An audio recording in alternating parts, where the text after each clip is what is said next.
Hello बच्चों। मैं आपकी हिंदी शिक्षिका अर्चना तिवारी। इस वीडियो के द्वारा हमारा प्रयास होगा कि हम आपको आपकी पुस्तकों से साक्षात्कार करवाते रहें। आज हम चर्चा करेंगे कक्षा 9 के हिंदी साहित्य सागर के पद्य भाग के प्रथम पाठ कबीर और उनकी साखी से।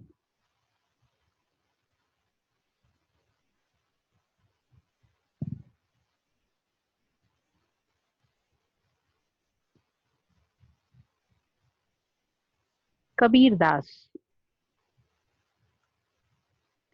कबीर का जीवन परिचय। हिंदी साहित्य के संत कवियों में कबीर दास का स्थान सबसे ऊपर है। कबीर ज्ञानाश्रयी निर्गुण शाखा के कवि थे। वे ईश्वर के निराकार रूप को मानने वाले थे। इनका जन्म काशी में सन 1398 को माना जाता है। इनकी मृत्यु के विषय में विवाद है, किंतु विद्वानों के अनुसार मृत्यु सन 1495 मानी गई है। कबीर पढ़े लिखे नहीं थे, किंतु साधु संतों के निकट बैठकर उन्होंने ज्ञान प्राप्त किया था। ये निर्भीक समाज सुधारक थे। इन्होंने सभी धर्मों में व्याप्त आडंबरों पाखंडों का खुलकर विरोध किया। वे मूर्ति पूजा कर्म कांड के कट्टर विरोधी थे। इन्होंने हिंदू मुस्लिम एकता का नारा बुलंद किया। कबीर का काव्य। कबीर के काव्य बीजक नाम से प्रसिद्ध है। इसके 3 भाग हैं, साखी, सबद और रमैनी। साखी में नीति विषयक दोहे हैं। इन दोहों द्वारा कबीर ने समाज को अंधविश्वास और धार्मिक कुरीतियों से दूर रखने की शिक्षा दी है। साखी का शाब्दिक अर्थ है साक्ष्य यानी गवाह। कबीर ने कहा है, साखी आंखी ज्ञान की, यानी वह ज्ञान जो आंखों से देखकर सीखा जाए। आइए पढ़ते हैं पहला दोहा। गुरु गोविंद दो खड़े काके लागू पाए, बलिहारी गुरु आपनो गोविंदियो बताए। कबीर ने इस दोहे में गुरु एवं भगवान दोनों की तुलना करके गुरु के स्थान को ईश्वर से अधिक बड़ा बताया है। कबीर दास जी कहते हैं कि मेरे समक्ष गुरु और भगवान दोनों खड़े हैं। मेरे सामने उलझन यह है कि इन दोनों में से मैं किसके चरण स्पर्श करूं, यानी मैं सबसे पहले किसको प्रणाम करूं। कबीर उलझन में है। फिर कबीर स्वयं ही इस प्रश्न का उत्तर देते हुए कहते हैं कि मुझे पहले गुरु के चरणों में ही अपना शीश झुकाना चाहिए, क्योंकि गुरु ने ही मुझे ईश्वर तक पहुंचने का मार्ग बताया है। भाव यह है कि गुरु की कृपा से ही हम भगवान तक पहुंचते हैं, इस संसार को जानते हैं। इसलिए गुरु का स्थान ईश्वर से भी ऊंचा है। दूसरा दोहा। जब मैं था तब हरि नहीं, अब हरि है मैं नहीं। प्रेम गली अति साकरी, तामे दो न समाहि। कबीर दास जी कहते हैं, जब मैं था तब हर नहीं, यानी जब मैं यानी कि अहंकार, जब मनुष्य में अहंकार की भावना होती है तब उसे ईश्वर का साक्षात्कार नहीं होता, यानी हरि नहीं। अगर मैं है तो हरि नहीं, यानी अहंकार है तो ईश्वर नहीं है। ईश्वर का वास वहां होता है जहां मैं अर्थात अहंकार नहीं होता। इसमें मैं जो है अहंकार का प्रतीक है और हरि ईश्वर। कबीर कहते हैं कि प्रेम की गली बहुत तंग है, बहुत सकरी है, जिसमें अहंकार और भगवान दोनों एक साथ नहीं रह सकते।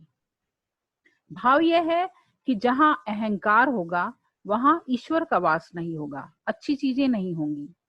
यानी अहंकारी व्यक्ति कभी भगवान को नहीं पा सकता।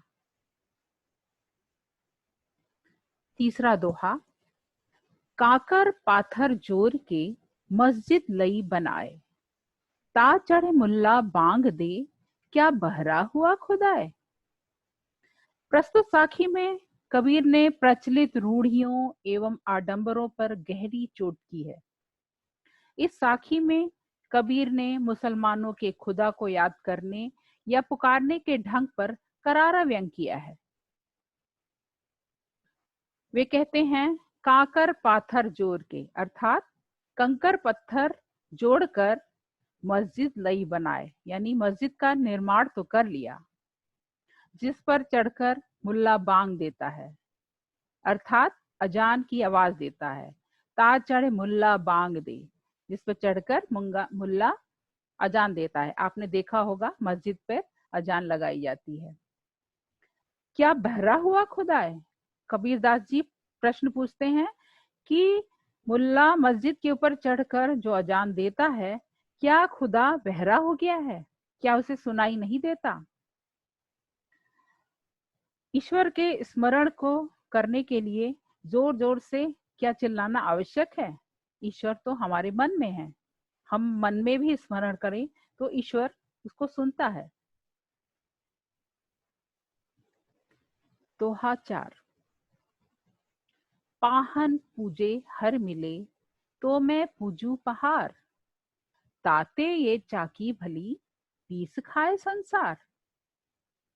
इस साखी में संत कबीरदास हिंदुओं की मूर्ति पूजा पर करारा व्यंग करते हुए कहते हैं, पाहन पूजे हर मिले, यदि पत्थर पूजने से भगवान मिल जाएं तो मैं पूजू पहाड़, तो मैं छोटे छोटे पत्थर क्यों पूजूं, पूरा पहाड़ ही की पूजा क्यों ना करूं। कबीर कहते हैं, ताते ये चाकी भली, इन पत्थरों की पूजा करने से तो अच्छा यह चक्की भली, जिसमें आटा पीसते हैं, वह चक्की ही भली। पीस खाए संसार, क्योंकि इसके द्वारा पीसे गए अनाज से सारे संसार का पेट भरता है। यानी कबीरदास जी ने उन वस्तुओं को आभारी होना प्रकट करा है, उन वस्तुओं को आभारी होना बताया है कि हमें उनका आभार प्रकट करना चाहिए, जिनसे हमारी जीविका चलती है, न कि पत्थर को पूजा करने से। सब धरती कागज करो, लेखन सब बन राय, सात संबंध की मसी करो, गुरु गुण लिखा न जाए। कबीरदास जी कहते हैं, भगवान के गुण अनंत हैं, उनका वर्णन नहीं किया जा सकता। यही भाव व्यक्त करते हुए कबीरदास जी कहते हैं कि भगवान के अनंत गुणों का बखान नहीं किया जा सकता, उन्हें संपूर्ण रूप से लिखकर भी प्रकट नहीं किया जा सकता।